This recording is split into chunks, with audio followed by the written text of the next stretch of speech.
say you are in a hospital caring for a sick member in the family, is homeschooling still possible?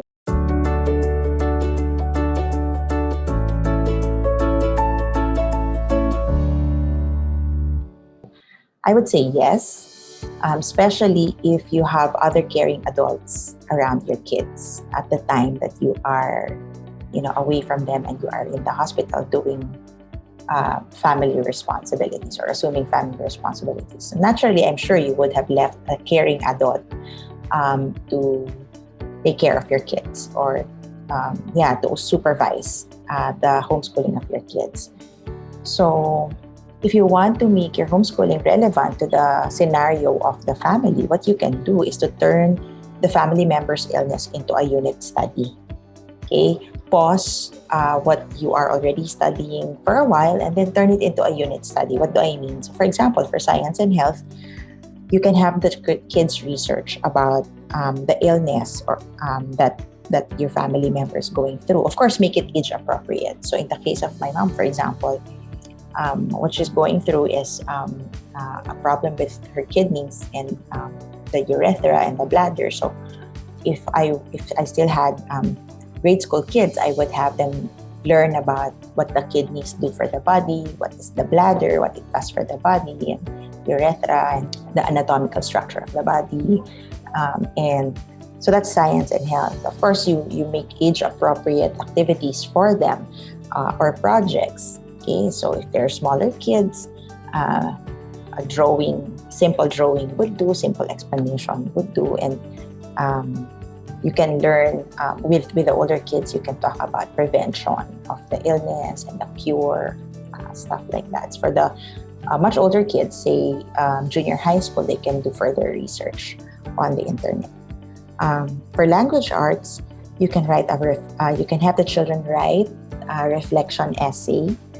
I guess this is more for the older kids. You can write a reflection essay about how they feel about the family member being ill and what's happening around them right now. I think it's also a good way for them to express themselves, and it's a very good exercise for mental health. So for the smaller kids, the younger kids, what you can also ask them to do is to draw how they feel about one member of the family being sick or being in the hospital. So when they draw a picture, then you can give them a chance to, or give them the time to explain what they drew, what it's about. So if you're not there for them to explain their drawing to, you can do a Zoom call or a video call with them, and then let them talk to you on the phone. Let them show you what they drew, or have them explain their drawing to the supervising adult, the adult that's with them in the house. Okay, so you can also have your kids write a poem and dedicate it to the person who's not feeling well.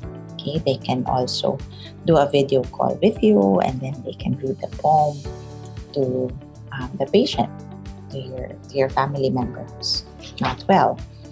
For arts and crafts, kids can always make get well cards or welcome home posters, get the house ready for the coming home of your loved one. And then for the older kids who are into graphic design, they can also do that. But of course, with the use of their gadgets.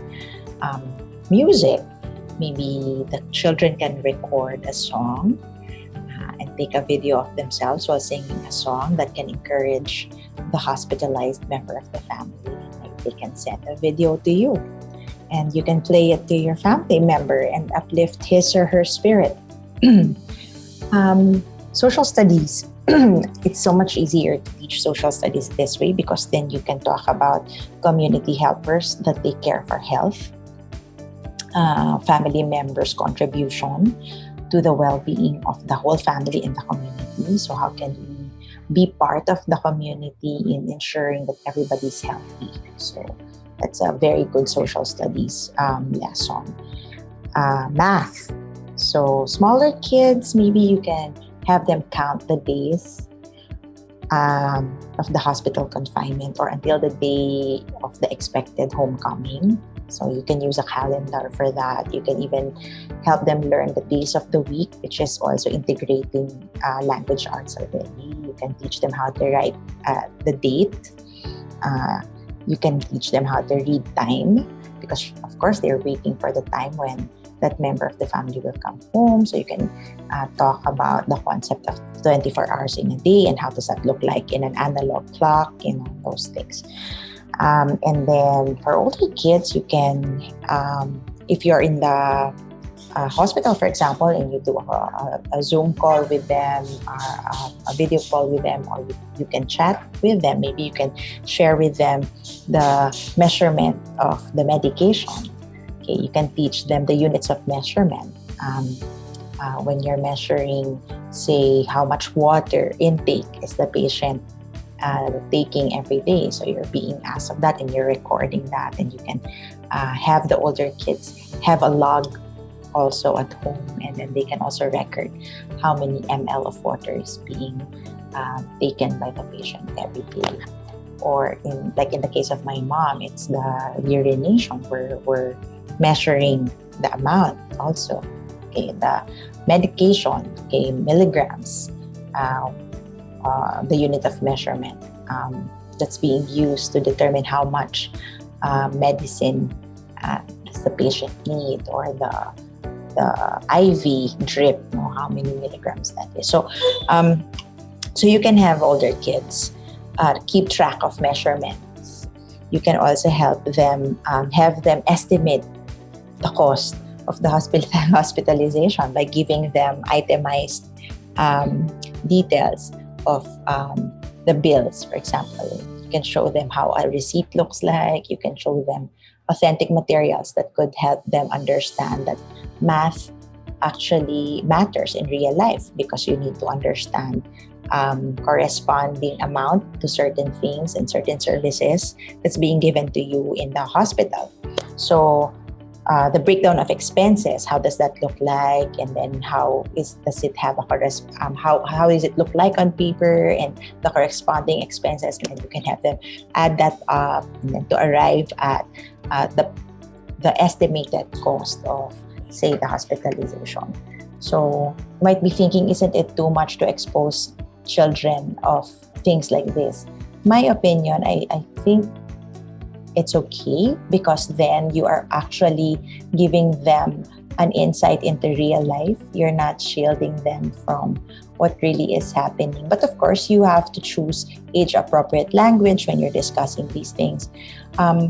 What I see here is if you do this as part of your homeschool, you're also giving them a chance to be involved in what's happening, and they're not left out. And normally, when a crisis hits a family, our little children are left out. Because we think they have to be shielded from the crisis, but there's a way of involving them,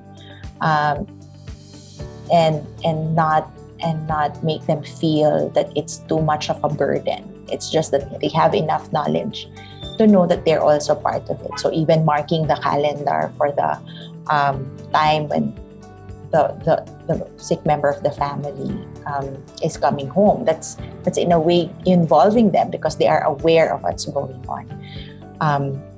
Ang isa pang magandang pwede niyong gawin sa Filipino at sa Araling Panlipunan ay ang magsaliksik tungkol sa mga ginagawa ng pamahalaan para pangalagaan ang ating kalusugan. So, pagdating sa ospital, ang isa sa unang tinatanong kapag inadmit ang isang pasyente ay kung may PhilHealth ba.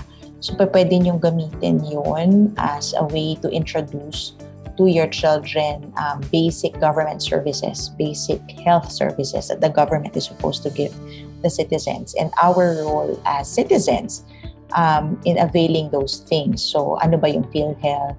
Ano ba yung tungkulin niya para sa ating mga mamamayan? Paano ba magkakaroon ng PhilHealth ID at number? Ano bang ginagawa sa ospital kapag ka nag-a-avail na ng mga PhilHealth benefits and so on? Those are life skills that our children should know. At hindi na natin kailangang intayin magkaroon ng crisis bago natin ituro sa kanila. Of course, a crisis would make it more relevant, Kung meron ng isang miyembro ng pamilya na nasa ospital, di mas madaling ituro yun sa inyong mga anak. But then, even in advance, you can teach that to your kids. Just making them aware of government institutions that are supposed to be of help to them should there be crisis like this. And of course, the best way to involve our children and to teach them or to homeschool them in times of health situations like this is through prayer. Ito yung sa character naman, the character building. We can pray and care for our sick members of the family.